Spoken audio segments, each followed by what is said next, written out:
I wanted to talk about basically four big fundamentals that I touched during my lessons, and I see that a lot of people find it helpful, and I wanted to revisit it and emphasize it. And it's what I call BBAM, and I'm sure many of you ask, what the hell is BBAM?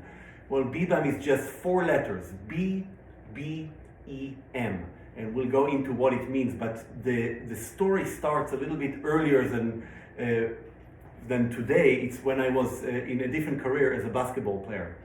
And all through high school I played, I'm 6'5", I sit now so you can see, but, or 2 meters for whoever is from Europe. Pretty tall. And when I was a teenager, I played basketball a lot, actually more than cello. And then it became equivalent, and then the cello took over. But during that time, being sort of an athlete, first and foremost, I really learned so much about the body and about how to raise yourself to moments of tension in the game where you can produce better.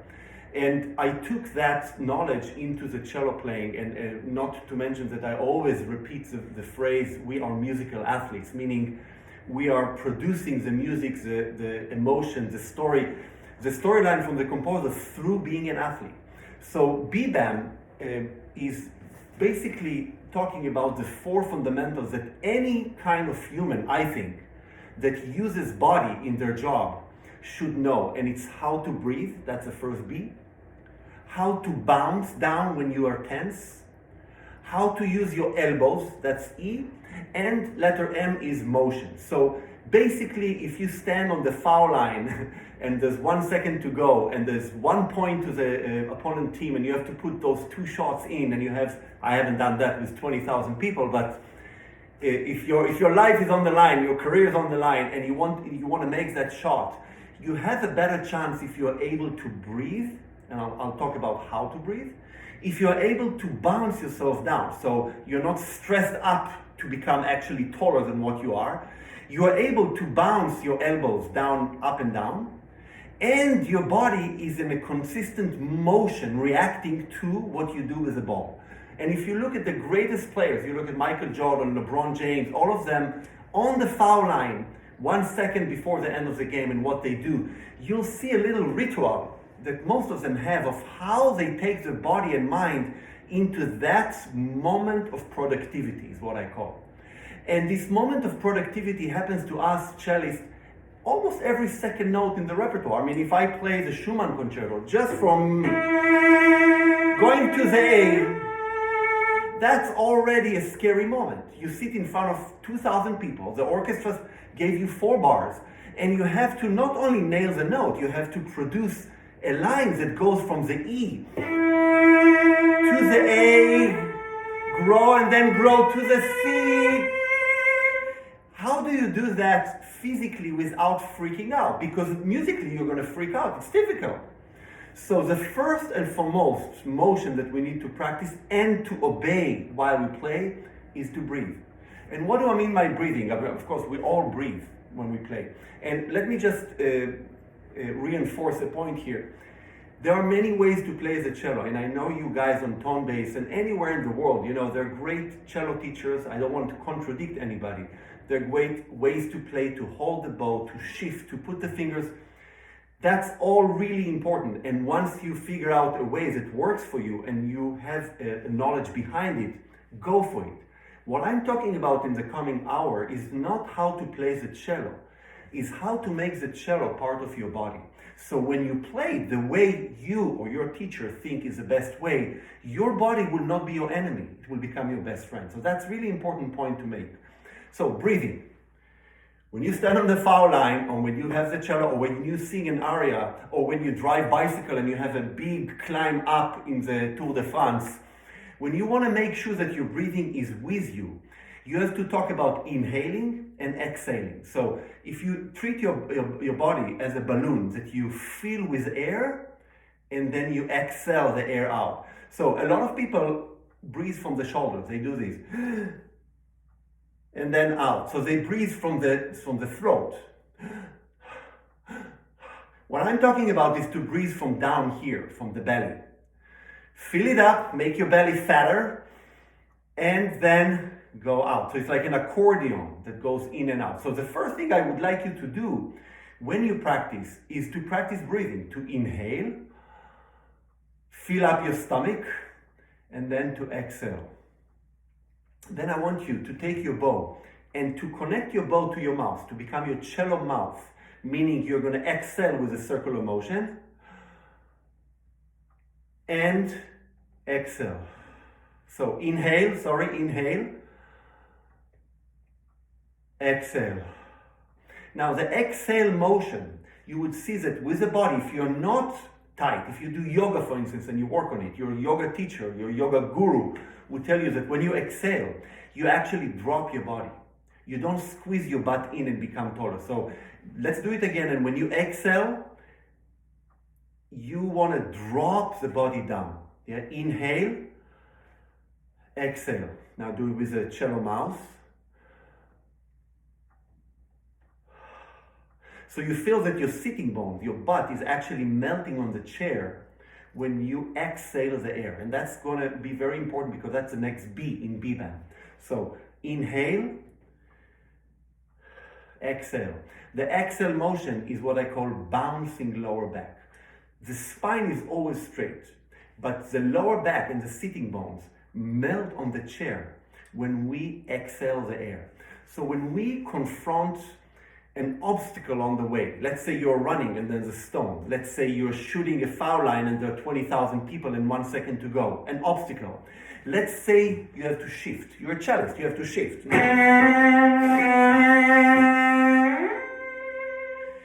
It will always be better to embrace the obstacle by exhaling the air, or by the second B, by bouncing your lower back. So if I have a moment in the repertoire that I shift an octave, for instance, and I squeeze my body up, that's really bad. Now, can I do it? Yes. If I'm talented, I can do it, but I'm becoming taller. I'm squeezing. I'm, in a body language wise, I'm freaking out. I'm not embracing. Yeah, if you hug somebody you hate, you do this. If you hug somebody you love, you embrace. So I'm asking you to do something really difficult. Is when you exhale air, I would like you to embrace a difficulty. And that's really hard to do, but that's what the master does physically. So if you are on the foul line, you will embrace the moment. If you are walking on a pole, on a rope in a circus with a pole, and you're about to fall, you're embracing the moment by bouncing your lower back and breathing, not by becoming tight. So the same on the cello, when you encounter a shift in this matter, you embrace this by exhaling the air and bouncing your lower back. Inhale, exhale. So you give yourself physically a better chance to decide how much do I want to vibrate, how much body do I want, what does my teacher want to do that, blah, blah, blah, and so on, and a whole journey of life of ideas. But physically you give yourself a chance.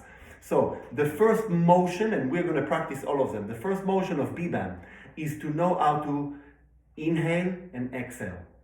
And we do that through an open mouth with a very gentle lips and a very relaxed tongue. So if you think of your tongue, you become friend with your tongue, try to drop it down to the bottom of your mouth like this. So sometimes it will be really good to practice a very passionate moment with your tongue, which is a kind of a muscle, being relaxed and drop down and even outside of your mouth. So you look a little bit, sorry to say, a little bit weird. Like this. You cannot really speak.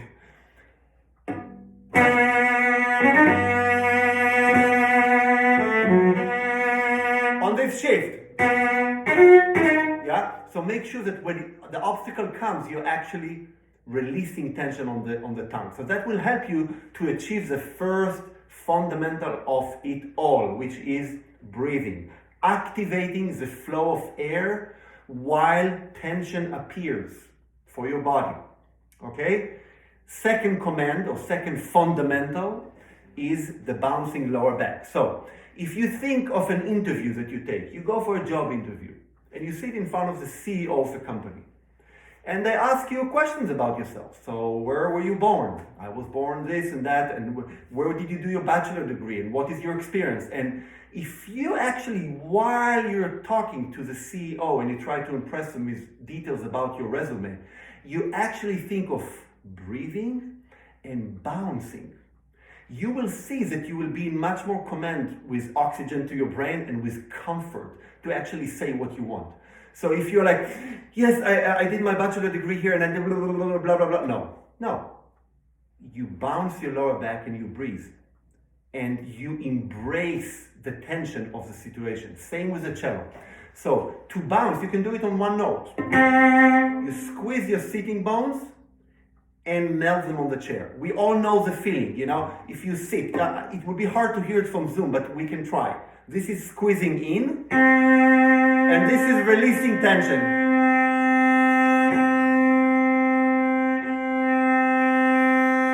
So when I do this, my body is tight. I can have the best bow hold. I can have the best teacher. I can go to the best school. I can have the most expensive cello, blah, blah, blah. If my butt is squeezed in, I don't give my cello and my playing the best chance. It might sound really good because I'm talented.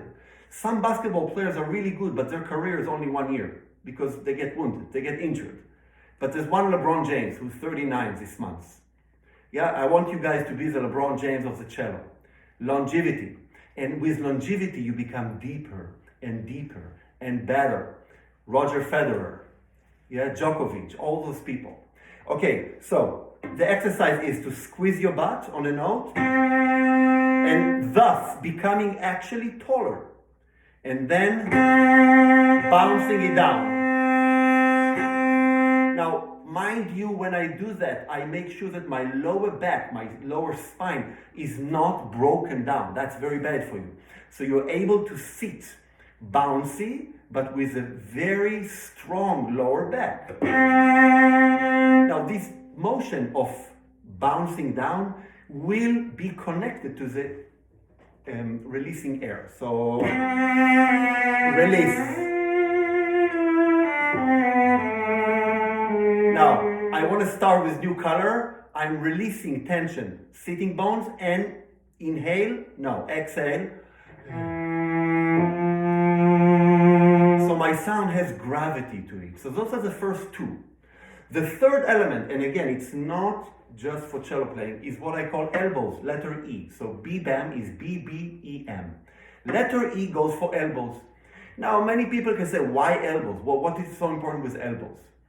And if you take it back to simply eating, which is something we all have to do, when you think of yourself eating comfortably, would any of you eat with your elbows up? It's just not comfortable. And then, we eat like this. We hang, and we eat. You can eat with sticks, you can eat with fork and knife, you can eat with your hands. Your elbows will be bouncing down, not close to your body, bouncing. Now, if you write an email, if you do this, you'll have back pain. It's just not okay. You can write an email. Some people do. It's not normal. Talking on the phone, something we do 2 million times a day. Do we ever talk on the phone like this? We don't do. We never lift the elbow more than the height of the wrist. It's just not human. When you drive a car, you put your hand on the wheel, you don't even think about it. Do you ever do this and thus break your wrist? Never. It's just not comfortable. So ask yourself, or take a photo of yourself playing, or within a concert. That's the most important, because many times, if I see even a very successful YouTube link or Instagram post by a very famous, usually young cellist playing, and they'll be in the moment passionately playing, I don't know what, and they'll look like this. It's like from the first three elements of B-BAM, the letter they get is F, fame, for body production. Elbows are high, well, maybe it looks passionate, but the sound. Now, the face might help the hits on the YouTube link. You get more hits if you're like, but it doesn't help your sound. So if you shut your mouth and you shut your tongue, so there's no flow of air.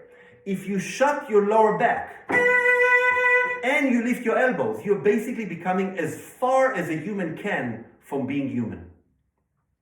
Really important. So if I take it down to breathing, elbows, and bouncing, not yet the last letter, M. Already I'm able to say something with a sound and not to fight it to a point that at one day it will simply hurt me. So if I put the three elements, breathing, bouncing, and elbows to the beginning of Prokofiev, I inhale and I exhale.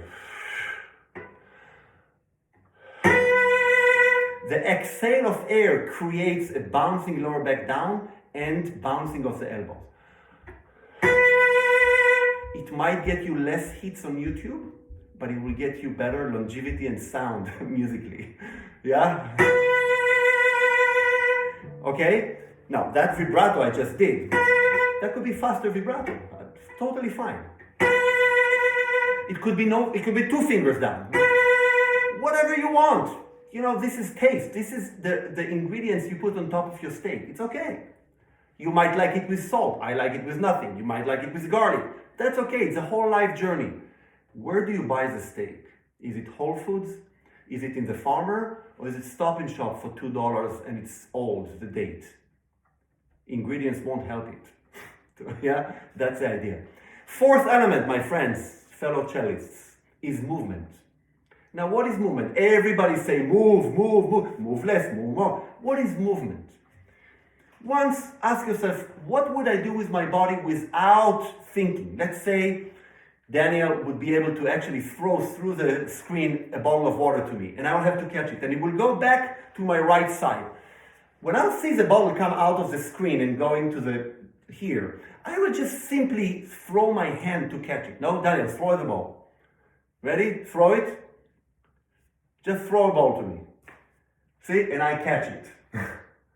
I just caught it. That's okay. My brain told me to catch it and I did my mission. Where is my left side of the butt? It's above the chair. Where is the right side of my body, my back? Is supporting my arm. I would never catch it like this. I don't know how many of you guys love football, but now is a wild card weekend, was this weekend. And when you look at the wide receivers, I mean, when they catch a ball, they know the rule that the two legs have to be, in the ground when they're going down in the field. But when they catch it, what the body does to help the hands is unbelievable. That's a great cello lesson. So when I start the Prokofiev and I do breathe and I do bounce and I take care of my elbows, I also have to take care of what happens to my right hand. It's 5 slow, long eighth notes.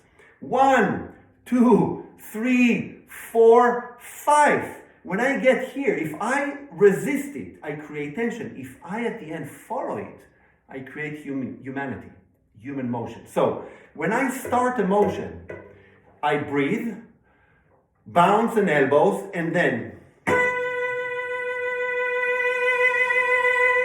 if I create movement with other part of my body, not the part that is playing, the other part, the system, I will help my bow arm to be free. And why do I want it to be free? A, longevity.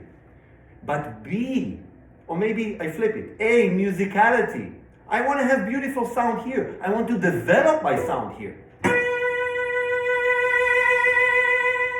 If I want to do that, it's easier to do it with following than with this. A lot of people do it with elbows.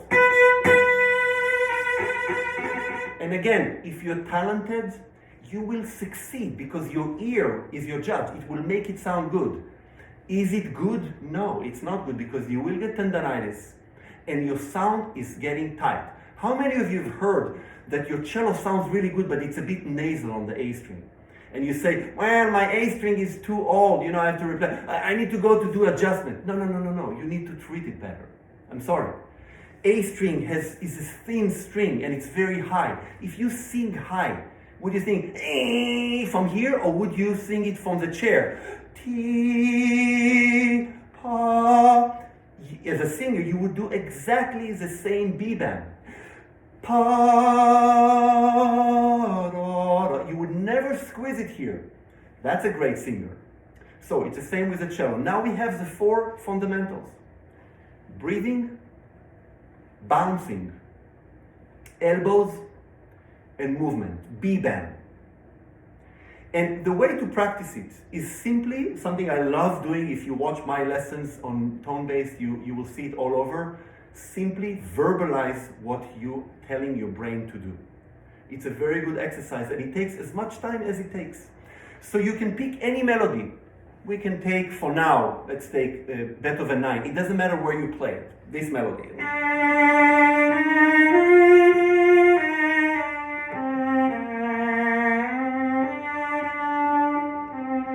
This melody, I'm going to play it, and yes, of course, it has to be in tune, beautiful sound, direction, all of that. But what I'm paying attention now with my brain, with my system, is to actually verbalize and obey the command physically of B-band. So as much time as it takes me, I'm going to start to play, and then I'll give myself the command: breathe. So when I say breathe, I'm going to do in and out very slowly, a few times, to make sure that I'm able to fill up the balloon, my belly, and to release the air from the balloon, regardless of the cello for now. Yeah, just to see that I can do that multitasking of playing and controlling the first command of B-band. Breathe.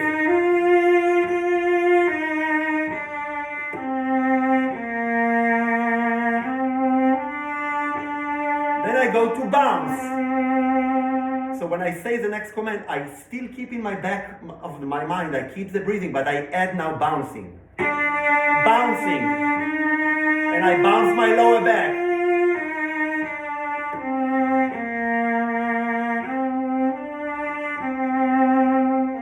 Now I add the elbows. Elbows.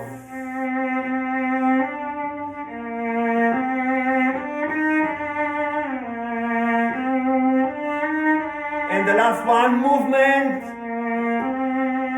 Yeah, last one is movement. So when I say movement now, some of you, your teacher teach you to move like this. The other people, your teacher teach you to move like, it's okay. The moment you activate your body, I'm already happier than when you don't. Many of us cellists, even one with a lot of hits on Instagram and TikTok and YouTube and etc., which is what you guys judge yourself from these days.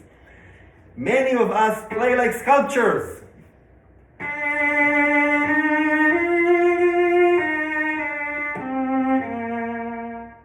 Now, this is not sculpture.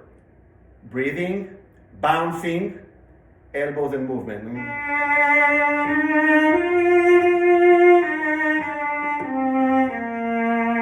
Now, mind you, I don't want you to exaggerate this to a point that it becomes a dance. This is not more important than playing cello. This is to assist you playing the cello. It's really important that you understand it. I don't want you to start dancing with the cello, forgetting all the stuff you need to do here. However, you need to master it. So when you play a simple melody, now you can do it octave higher.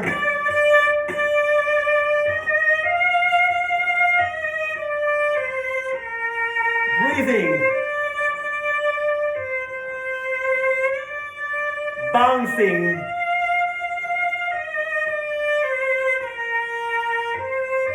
Elbows,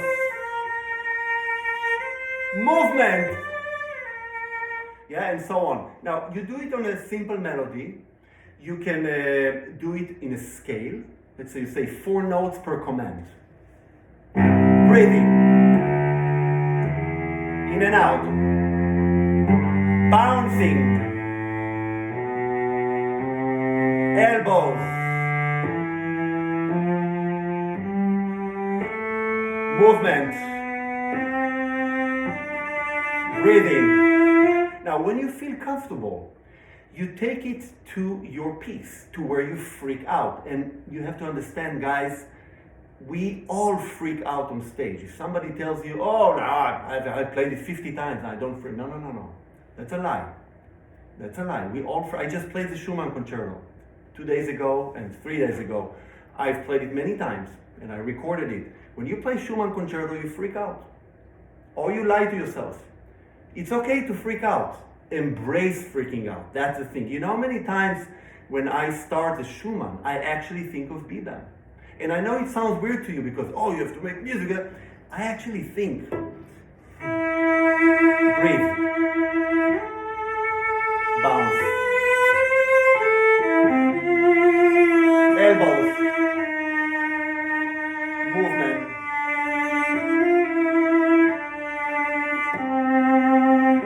breathe,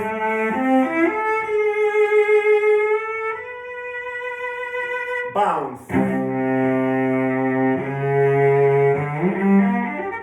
elbows, breathe.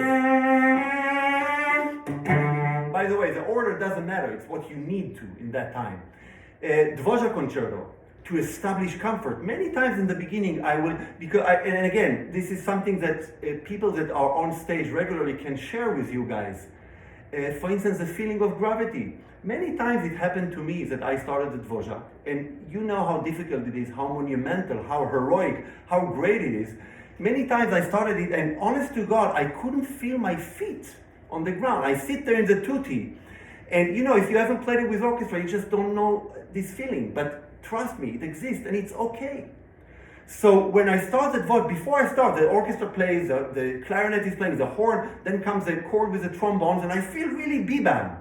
But then I start playing, and it's difficult. I mean, people paid money to listen to you. And it's difficult because the text is hard. Emotionally it's hard. Technically it's hard. So you start, and it goes well, but then you're like, why are you playing? Where are my feet? I can't feel the ground. But it's the same ground. I was just sitting here before. So bebam will help you to secure that feeling. I once saw a masterclass with Pinchas Zuckerman, the great violinist. And he has such wonderful sound. And the whole class, he was talking to the student about pumping the bow arm, which we also talk in the tone-based lesson. But he was talking about in and out, open and close. And at one point, the student asked Mr. Zuckerman, says, Mr. Zuckerman, do you actually think about it in concert? And Zuckerman said, when I'm in the Vienna Philharmonic Concert House and I play a recital, I only think about it. And you think it's shocking, but then he continued, once I establish comfort through it with my bow arm, I can think of anything I want. But we have to go through that. So finding gravity through bebam is hugely important. Many times, I don't know about you guys, we all take videos of us now playing because we want to post it. So we take a video, and then you go back to your hotel and you look at it and you say, God damn it, there's no movement. Oh I never breathe. So this happens to all of us. It's a continuous fight to achieve comfort and to embrace freaking out. Because once you do, magic happens. Magic happens on stage. It's such an amazing moment in our life to be able to do it. One of the hardest, it's all hard in Schumann, it's all hard in Dvořák. I can't think of one hard spot, but just one that comes to my mind now. This,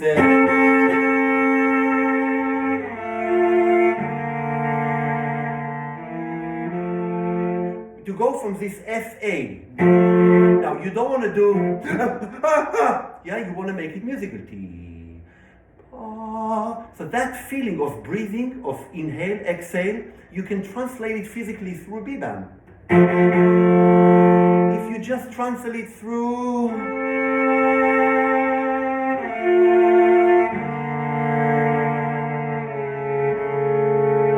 so it's much easier to play like this. Beginning of slow movement. If you play, it's very emotionally intense. It's soft, it's innic, it's inside feeling. This shift, you can think of Clara or somebody you love, or it's so emotional. That's musically, not physically. How many times I've seen cellists, just exploding physically and ruining the shift, ruining the beauty of the voice of the shift. So bebam has saved me and has taught me so much in my career as a performer, how to handle these situations that I keep learning. I have to tell you, based on bebam, I can really base my musicality and experience on stage, and I always come back to it in the concert, after the concert, in the lesson. And trust me, when you look at a performer or an athlete and you judge them by bebam, rarely you'll find an artist that all four are achieved. That they can breathe anytime they want while they're playing. They can bounce anytime they want. They don't have to do it all the time, but they can. They have flexibility of movement, and their elbows are not getting higher than the wrist because they freak out. This is very rare. So if you get 2 of the 4, you're really, really something. If you get 3, oh my God, 4 is, if I will ever get that, maybe I'll quit playing. We never get it. But the joy of actually being able to think about it when we play and to coexist with everything else we do cellistically and musically makes the light at the end of the tunnel, which is the magic we want to create on stage, much more possible to achieve as a musician and as a cellist, as a musical athlete.